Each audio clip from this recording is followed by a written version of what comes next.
মনে হয় যে আমি মরে যাই সেরকমটাকে, কিন্তু আমি মরতে চাই না, তো বেঁচে থাকতে চাই। অন্ধকার ঘর, জানালা দিয়ে ভেতরে ঢুকছে না কোনো আলো, শুধু নিঃশব্দ কান্নার শব্দ। আর কোনায় পড়ে আছে 14 বছরের কিশোর, নাম তার মঞ্জু। যে বয়সে মাঠে ছুটে বেড়ানোর কথা ছিল, সেই বয়সে মৃত্যুর প্রহর গুনছে প্রতিদিন। শরীরে বাসা বেঁধেছে ভয়ঙ্কর ক্যান্সার, চোখে পানি, মুখে কষ্ট, তবু বুক ভরা আশায় যেন সৃষ্টিকর্তার কাছে প্রার্থনা, আর একটু সময় দিও, আমি বাঁচতে চাই। এখন মনে হয় যে আমি মরে যাই সেরকমটাকে, কিন্তু আমি মরতে চাই না, তো বেঁচে থাকতে চাই। এখন আমি চিকিৎসা করলে আমি বেঁচে থাকবো।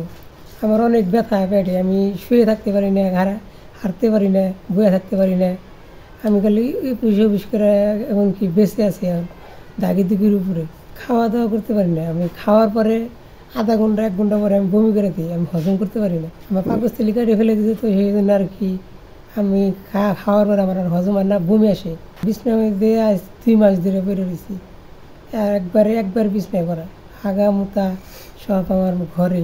ওয়ালটন আবারও মিলিনিয়ার অফারে ওয়ালটন ফ্রিজ কিনে আপনিও হয়ে যেতে পারেন মিলিয়নিয়ার। টাঙ্গাইলের ভুয়াপুর উপজেলার রাউতবাড়ি গ্রামের ছেলে মঞ্জু। বাবা চান মিয়া দিনমজুর। 6 সদস্যের পরিবারের অভাব অনটন নিত্যদিনের সঙ্গী। সে ছোট্ট বয়সেই সংসারের হাল ধরতে হয় তাকে। স্কুলের বই ফেলে হাতে তুলে নেয় ভেকুর লিভার, কিন্তু হঠাৎ একদিন শুরু হয় ভয়াবহ পেট ব্যথা। হাসপাতালে গিয়ে ধরা পড়ে টিউমার।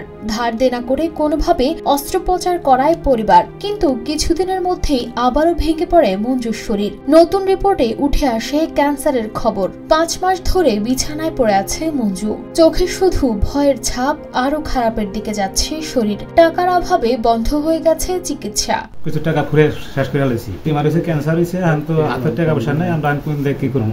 এখন ডাক্তারে বলছে যে বাইরে চিকিৎসা করলে ভালো হবে, এখন তো আমার হাতের টাকা পয়সা নাই। কিছু করুন, তাহলে আমরা বাইরে নিতে পারবো। স্থানীয়রা বলছেন ছোটবেলা থেকেই পরিশ্রমী ছিল মঞ্জু। অনেক কিছু দেখার ছিল, অনেক স্বপ্ন ছিল, তবে মরণ ব্যাধি ক্যান্সারে সবকিছুই যেন থমকে গেল।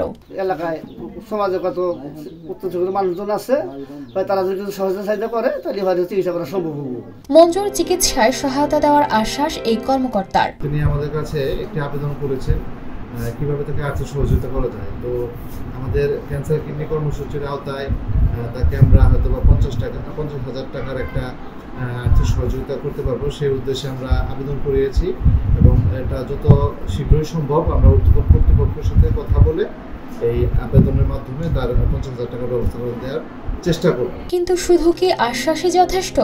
ওষুধের খরচ, হাসপাতালে যাতায়াত, প্রতিদিনের যন্ত্রণা সবকিছুই যেন তার জীবনে এক একটা পাহাড় হয়ে দাঁড়িয়েছে। বিত্তবানদের সহায়তায় ফিরিয়ে দিতে পারে মঞ্জুর হাসি, এমনটাই প্রত্যাশা পরিবার ও স্বজনদের।